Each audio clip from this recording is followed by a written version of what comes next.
ce qui se fait ici aujourd'hui, c'est une négation de la démocratie locale.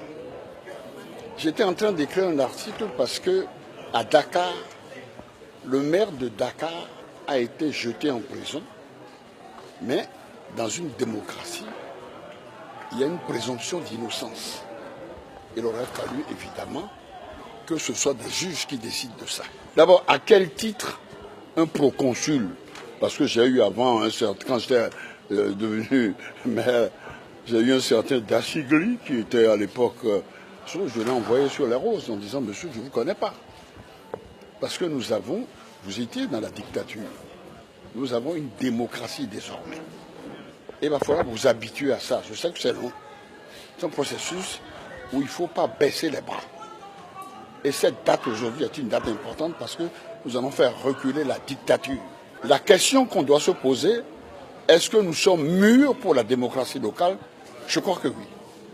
Mais il faut lutter et nous gagnerons. Nous allons faire reculer la dictature, c'est tout. Parce que le peuple de ce pays est un peuple rebelle. Je l'ai dit à Talon. Ça, il a de la peine à se mettre dans ce, mais il le fera de gré ou de force. La démocratie est en cours actuellement en Afrique.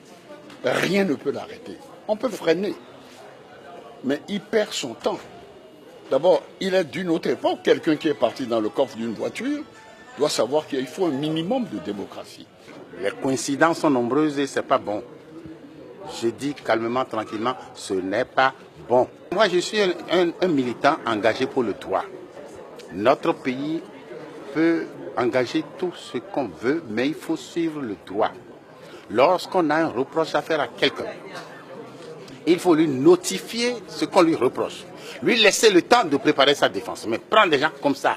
Parce que là, à ce train-là, nous sommes tous exposés. N'importe qui peut avoir sa maison envahie de soldats ou de policiers. On peut l'arrêter, l'enfermer n'importe comment pour n'importe quoi. Des cas de ce genre, il faut les éviter. Porter atteinte à la dignité ou à la liberté d'une personne humaine.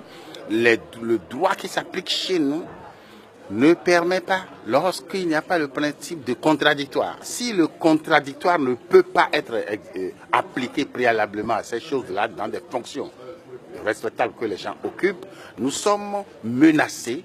Et en ce moment-là, moi, militant des droits de l'homme et militant du droit tout court, je suis obligé de m'engager. Je revenais de séminaire à Agoué, je n'avais même pas eu le temps de rentrer dans la maison, que ma fille me téléphone pour me dire, maman, ils sont là, ils veulent arrêter. Mon mari dit, arrêter qui? Mon fils?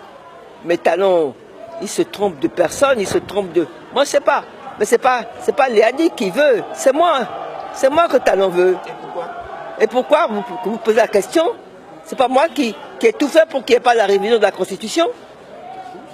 Comme il ne peut rien faire contre moi, alors, comme il dit lui-même, tout le temps, dès qu'il parle de la famille Soglo, il y a un maillon faible. Le maillon faible pour lui, c'est Léadi. C'est tout. Mon fils ne lui a rien fait du tout. Il n'a rien à voir du tout dans cette histoire-là. Mais c'est que Talon manque et s'inspire, manque de courage, qu'il vienne me chercher. Mais il le payera.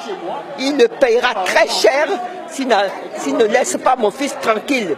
Il a beau être avec la dame de Madame qui m'insulte, la parfaite, eh bien, il n'est pas Dieu. Moi, je crois en Dieu. Et que Talon fasse attention.